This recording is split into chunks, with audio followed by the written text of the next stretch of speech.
Howdy guys, this is Nick. I'm just doing a bit of a show and tell. This is a basic thing that I do with these low-end cars or cheaper cars. Most of them don't come with ball bearings in their wheel hubs. They've got bearings everywhere else in the diffs and all that, but they don't put them. That's what it looks like. They don't put them in the rest of the wheels and all that sort of thing. Probably just make it a bit cheaper. That's what they look like, just a copper bearing. This is what I'm going to replace it with, a ball bearing, and I'm just going to show you how to do it. This is a cross tool. I think it's got a 7mm hex nut. Just undo that. I forgot to mention, guys, in the last video, this is the tyre that comes with the car, or that came with my particular one. I didn't really like them, so I'm replaced them with these particular tyres. I like the rims, but the wheels are more for a road, so I've ordered some buggy tyres or knobbly tyres, so they're a bit more grippy in the sand and dirt, which is where I want to take them. So you keep the nut inside the tool, just so you know where it is. You slide your wheel off, and you slide your hex locking nut off, and your locking pin. Keep them all together so you don't lose them. I found it easier to unscrew the bottom linkage at the top. There was less going on up there, so there's more going on up here. There's just one screw down here to undo to do that, so always choose the easier option when it comes to these things.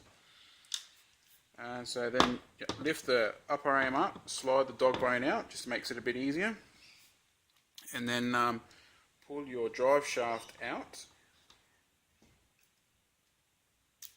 There we go, just your drive shaft, and there's got a little O-ring in there, so just keep that in there. Must be in there for a reason, I don't know why.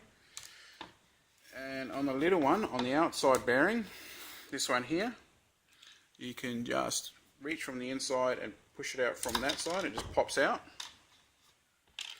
And this one's a little bit trickier, some of them are. Try not to damage the housing that the bearing sits in, and just touch the metal bit, or just touch the bearing itself to try and jimmy it out, and there it goes. Try not to damage the housing it sits in.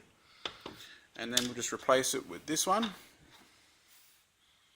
I actually got these bearings from Plague Bearings on eBay. I got it for the WO Toys, the buggy as well, when they were sent it out fairly quickly, or very quickly actually. I'm in Australia, so they I think they're in Victoria, so it was relatively quick. Slide the big bearing into the big hub, side of the hub, and the little bearing goes into the other side, and then slide your drive shaft back where it was. So slide it in, keeping the rubber grommet in there still. Then put your drive shaft back into the main diff, and then slide your housing back up, and make sure everything fits in there. So that looks right. Then what we do is we put the top linkage back up again, or back into the original position. Slide the screw in. And when you're tightening and loosening these screws up, guys, just keep your screwdriver firm inside the screw head, and just keep it straight. Don't go off at an angle, because it'll just thread your nuts or your screws heads, and then it won't be any good. And then don't over tighten this one. Keep it fairly loose, because you want it to be really loose to move around. And then what we do is we grab the hex nut again with the locking pin. Turn the drive shaft around so that the locking pin mounts sideways, so it doesn't fall out every time you try and put it in there. Slide it in, and that's what I mean, like that. And then put your hex nut back in, and turn it until it slides inside the locking pin, which is done. And then put your wheel back on, and with your tool, with the nut still inside of it, just screw that back on there again until it's tight.